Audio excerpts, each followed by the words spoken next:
अस्सलामुअलैकुम। तो मेरा नाम सारा है और वेलकम है आप सबका मेरे न्यू व्लॉग में। तो चलिए व्लॉग शुरू करते हैं। आज व्लॉग की शुरुआत करते हैं अपन सुबह से। तो सुबह मैं उठ गई थी और आज मैं थोड़ा लेट उठी थी और सोबान यहाँ पर सो रहा था और आज ठंड बहुत ज्यादा थी तो हम लोग ये हीटर चलाकर सोए थे। रात भर हीटर चल रहा था कमरे में। चलिए निकल जाते हैं अब अपने पिंजरे से बाहर और दरवाजा खोलकर मैं देखती हूँ तो काफी ज्यादा हवा चल रही थी और इतनी ज्यादा ठंड लग रही थी ना कि मैं आपको क्या बताऊँ। इधर देखती हूँ उधर देखती हूँ, सब तरफ अंधेरा रहता है और ठंड भी काफी लग रही थी। क्यों नहीं करना है सलाम? आपको क्यों नहीं करना है? सलाम करो ना सबसे। ठीक है, मेरे से बात भी मत करना, ठीक है? ठीक है।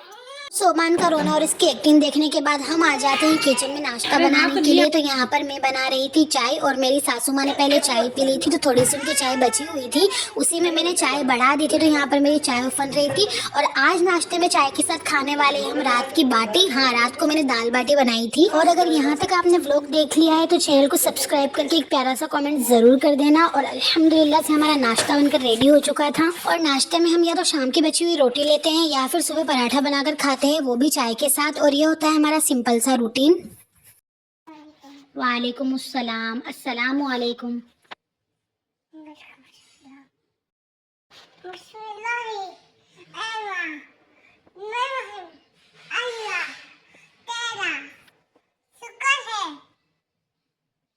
और सोबो के लिए कमेंट में माशाल्लाह ज़रूर लिख देना। शाम की दाल बची हुई थी उड़द की, क्योंकि मैंने बाटी के साथ उड़द की दाल बनाई थी काफ़ी सालों में।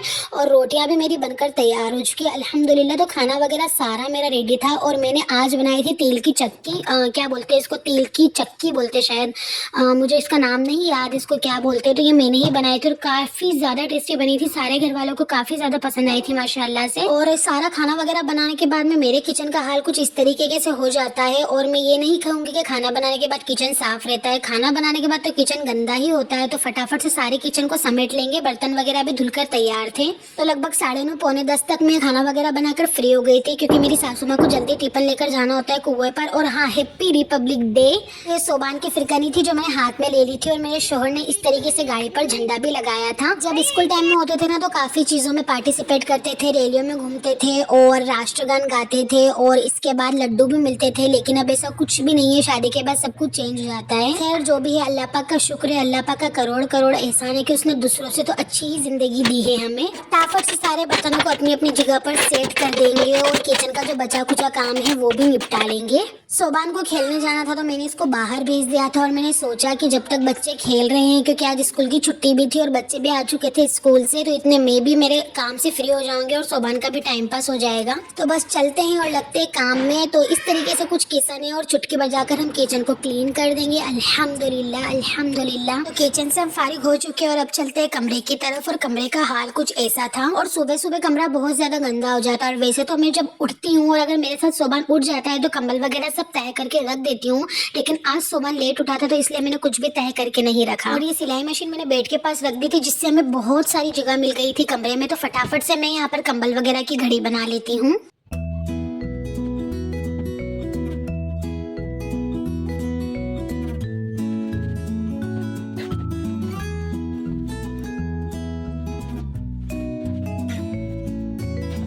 बेडशीट वगैरह को सही करके और मैं ना यहाँ पर झाड़ू लेकर आ गई थी, क्योंकि है ना मेरी आदत है, मैं मतलब बेडशीट पर भी झाड़ू निकालती हूँ आऊज़ बिल्लाहि मिनश शैतानिर रजीम पढ़कर। उससे क्या होता है कि जो शैतान वगैरह रहते हैं वो भाग जाते हैं। और पूरे कमरे में मैंने झाड़ू वगैरह निकाल ली थी अल्हम्दुलिल्लाह। कमरे में नहीं, बेडशीट पर मैंने झाड़ू निकाल ली थी और बेड को अच्छे से सेट कर दिया था। तो देख सकते हो आप कुछ बेड का लुक माशाल्लाह से बहुत ज़्यादा प्यारा लग रहा था। और ये मैं आपको दिखा रही हूँ ना, मेरे अंगूठे की नस में पता नहीं क्या हो गया है कल रात से, और मुझसे कुछ भारी काम भी नहीं हो रहा है। भारी सामान टोक रही हूँ तो बहुत ज़्यादा दुख रहा है। फटाफट से पूरे कमरे की पूरे घर की झाड़ू निकाल लेंगे। और अल्हम्दुलिल्लाह घर काफ़ी ज़्यादा बड़ा है तो काफ़ी ज़्यादा टाइम लग जाता है हमको क्लीनिंग डस्टिंग करने में।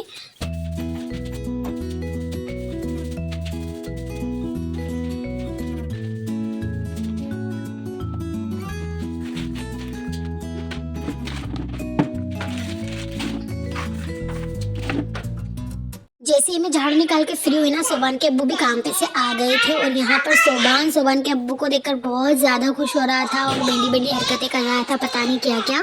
और अब सोबान को नहलाने का टाइम हो गया था, तो फटाफट से हम गर्म पानी डाल देंगे बाल्टी में। और सोबान को नहाने में बहुत ज़्यादा जोर आता है, कभी कभी तो उसका मूड होता है और कभी कभी उसका मूड नहीं होता है, तो फिर वो रोता है। तो अल्हम्दुलिल्लाह सोबान को नहला धुला कर कपड़े पहना कर मैंने तैयार कर दिया था। यहाँ पर देख सकते हो आप, वो उसके खुद के हाथ से कंघा कर रहा है माशाल्लाह, और बहुत ही प्यारा लग रहा है। और एक माँ के लिए तो बच्चे के जो भी मूवमेंट रहते हैं ना, वो बहुत प्यारे रहते हैं। और डेढ़ हमारा बज चुका था और अभी जोर की अजान भी होने वाली थी और मैं आ गई थी छत पर। और माशाल्लाह से आज हमारे गुलाब के पौधे में 2-2 गुलाब आए थे और बहुत ही प्यारे लग रहे थे माशाल्लाह। और काफ़ी दिनों बाद हमारे पौधे में गुलाब आए, पहले तो 4-4 5-5 गुलाब रोज आ रहे थे। और फटाफट से मैंने छत पर चटाई वगैरह बिछाई और सूरज को देखा तो बादलों के पीछे छिपा हुआ था, इतनी कोई खास धूप नहीं निकल रही थी। फिर भी अल्हम्दुलिल्लाह थोड़ी बहुत तो गर्मी थी, क्योंकि घर में बहुत ज़्यादा ठंड लग रही थी। और आज मैंने काफ़ी महीनों बाद मेरे लिए टाइम निकाला था और मेरे लिए फेस पैक बनाया था मैंने, जिसमें मैंने बेसन, थोड़ा सा ग्लिसरीन, थोड़ी सी हल्दी और थोड़ा सा गुलाब जल डाल दिया था। और ये हमारा फेस पैक बनकर रेडी था, इसमें थोड़ा सा एलोवेरा जेल भी मैंने डाला था। अशहदु अन्ना मुहम्मदन रसूलुल्लाह, अशहदु अन्ना मुहम्मदन रसूलुल्लाह, हय्या अला सलाह, हय्या अला सलाह। तो आज का व्लॉग एंड करते हैं अपन अजान के साथ में। और अगर आप सबको आज का व्लॉग पसंद आया तो चैनल को सब्सक्राइब करके एक प्यारा सा कमेंट ज़रूर करना।